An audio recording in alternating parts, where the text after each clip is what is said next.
नमस्कार और इस चर्चा में स्वागत है। आज हम एक बहुत ही दिलचस्प विषय पर बात करने वाले हैं। भारत में लाइसेंस शुदा ट्रैवल एजेंट कैसे बने, इसकी पूरी प्रक्रिया को हम समझने की कोशिश करेंगे। हमारा इरादा सिर्फ स्टेप्स बताना नहीं है, बल्कि ये समझना है कि क्यों, मतलब पर्यटन मंत्रालय से मान्यता प्राप्त एजेंट बनना क्यों इतना जरूरी है और ये आपके बिजनेस के लिए क्या मायने रखता है। बिल्कुल, और ये उन लोगों के लिए खास तौर पर अहम है जो अपना ट्रैवल बिजनेस शुरू करने की सोच रहे हैं या शायद जो पहले से इस फील्ड में है और उसे और प्रोफेशनल बनाना चाहते हैं। ये जानकारी काफी काम आ सकती है। तो चलिए सबसे पहले यही समझते हैं कि ये लाइसेंस शुदा ट्रैवल एजेंट होना, इसका असल मतलब क्या है। क्या ये बस एक कागज का टुकड़ा है? नहीं, ये उससे कहीं ज्यादा है। देखिए, ये भारत सरकार की, खासकर पर्यटन मंत्रालय की एक आधिकारिक पहचान है, एक मंजूरी है। इससे होता यह है कि ग्राहकों का और खास तौर पर जो अंतर्राष्ट्रीय पार्टनर्स हैं, उनका आप पर भरोसा बढ़ता है। आप कह सकती हैं कि ये आपके बिजनेस के लिए एक तरह का क्वालिटी स्टैंप है। क्वालिटी स्टैंप, अच्छा लगा ये सुन के। तो विश्वसनीयता तो बढ़ गई, पर इसके अलावा क्या कोई और ठोस फायदे हैं? क्योंकि जाहिर है इस पूरी प्रक्रिया में मेहनत तो लगेगी। हाँ, मेहनत तो है, पर फायदे भी उतने ही मजबूत हैं। देखिए, सरकारी मान्यता मिलने का मतलब है कि आप स्टेट टूरिज्म बोर्ड्स और एम्बेसीज के साथ काम करने के योग्य हो जाते हैं। अच्छा। जी हाँ, और आप विदेशी पर्यटकों को, मतलब इनबाउंड टूरिस्ट को, कानूनी तौर पर हैंडल कर सकते हैं। ये बहुत जरूरी है। और एक और बात, आपको बड़े सरकारी या कॉर्पोरेट कॉन्ट्रैक्ट्स मिलने की संभावना बढ़ जाती है, जो शायद बिना लाइसेंस वाले एजेंट्स को ना मिले। ओके। साथ ही आपको ट्रेड फेयर्स, टूरिज्म इवेंट्स में हिस्सा लेने का मौका मिलता है और कई बार सरकारी सब्सिडी या ट्रेनिंग प्रोग्राम्स के लिए भी आप योग्य हो जाते हैं। तो ये सिर्फ एक फॉर्मेलिटी नहीं है। समझ गया। तो ये वाकई बिजनेस को एक सीरियसनेस देता है। ठीक है। तो अगर किसी को ये सफर शुरू करना है तो पहला कदम क्या होगा, कहाँ से शुरू करें? पहला कदम है अपने बिजनेस का कानूनी ढांचा तय करना। मतलब आपको सोचना होगा कि आप इसे कैसे चलाना चाहते हैं। क्या ये एक सोल प्रोप्राइटरशिप होगी जहां आप अकेले मालिक हैं, या फिर पार्टनरशिप, या एक प्राइवेट लिमिटेड कंपनी, या फिर एक एलएलपी यानी लिमिटेड लायबिलिटी पार्टनरशिप, जिसमें पार्टनर्स की जिम्मेदारी सीमित होती है। जैसे अगर कोई अनिल हॉलिडेज खोल रहा है तो शुरू में शायद सोल प्रोप्राइटरशिप आसान लगे। हाँ, लग सकता है, लेकिन ये फैसला सोच समझ कर लेना चाहिए, क्योंकि इसका सीधा असर आपके टैक्स और नियमों के पालन पर पड़ता है। सही ढांचा चुनना आगे चलकर बहुत मदद करता है। चार ऑफ कंपनीज आरओसी के पास करवा सकते हैं अगर कंपनी बना रहे हैं, या फिर जो भी आपके स्थानीय प्राधिकरण हो उनके पास। ओके। फिर आपको बिजनेस के नाम पर एक पैन कार्ड लेना होता है और एक करंट बैंक अकाउंट खोलना पड़ता है। और इसके फौरन बाद जो बहुत जरूरी है वो है जीएसटी रजिस्ट्रेशन। हाँ, जीएसटी तो आजकल हर बिजनेस के लिए जरूरी है। बिल्कुल, इसके बिना आप कानूनी तौर पर बिल जारी नहीं कर पाएंगे और न ही आपको इनपुट टैक्स क्रेडिट का फायदा मिलेगा।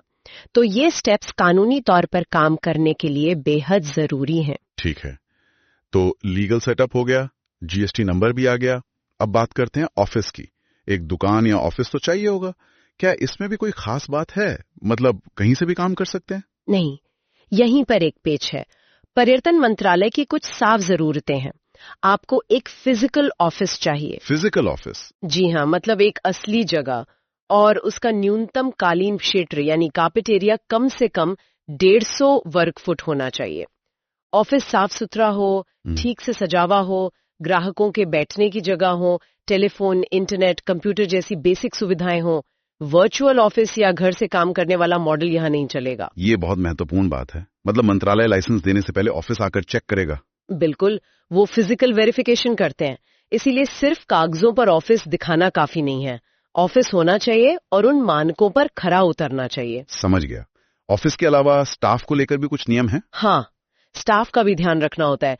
आपके पास कम से कम एक कर्मचारी ऐसा होना चाहिए जिसके पास या तो टूरिज्म में डिग्री या डिप्लोमा हो, या फिर किसी मान्यता प्राप्त ट्रैवल एजेंसी में कम से कम 3 साल काम करने का अनुभव हो। अच्छा। और अगर आपके स्टाफ को गैलीलियो, अमाडेज जैसे रिजर्वेशन सिस्टम की जानकारी है तो ये एक प्लस पॉइंट है। हालांकि ये एकदम अनिवार्य शर्त नहीं है, पर प्रशिक्षित स्टाफ होने से आपका काम भी बेहतर होता है और लाइसेंस मिलने में भी मदद मिलती है। काफी सारी चीजें ध्यान में रखनी है। ऑफिस, स्टाफ, इसके बाद यकीनन दस्तावेजों की एक लंबी लिस्ट होगी। हाँ, दस्तावेज तो इकट्ठे करने पड़ते हैं। अगला कदम यही है। इसमें मुख्य रूप से आपका आवेदन फॉर्म, कंपनी रजिस्ट्रेशन का proof, pan card, GST certificate, office के पते का सबूत जैसे रेंट एग्रीमेंट या प्रॉपर्टी के कागज, ऑफिस के अंदर और बाहर की तस्वीरें, आपके स्टाफ की डिटेल्स जैसे उनका रिज्यूमे, और अगर आपका बिजनेस पहले से चल रहा है तो बैलेंस शीट या आईटीआर जैसे फाइनेंशियल डॉक्यूमेंट्स भी लग सकते हैं। ये जरूरी है कि सारे दस्तावेज पूरे हों, क्योंकि अधूरे आवेदन मंत्रालय रिजेक्ट कर सकता है। ठीक है, मान लीजिए सारे दस्तावेज तैयार हैं, अब इन्हें जमा कहाँ करना है? क्या मंत्रालय के ऑफिस जाना पड़ता है? ज्यादातर प्रक्रिया अब ऑनलाइन हो गई है। आपको पर्यटन मंत्रालय की आधिकारिक वेबसाइट tourism.gov.in पर जाना होगा। वहां ऑनलाइन ट्रैवल ट्रेड रिकॉग्निशन जैसा एक सेक्शन मिलेगा। ओके। वहां जाकर आपको ऑनलाइन फॉर्म भरना है, सारे मांगे गए दस्तावेज अपलोड करने हैं, और फिर एक प्रोसेसिंग फीस होती है जो श्रेणी के हिसाब से अलग अलग हो सकती है। आमतौर पर 3 से 5 हजार रुपए के बीच उसका भुगतान करना होता है। ठीक है, तो ऑनलाइन आवेदन कर दिया, फिर क्या होता है? इंतजार? हाँ, इंतजार तो करना होता है, लेकिन उसके साथ साथ वेरिफिकेशन भी होता है।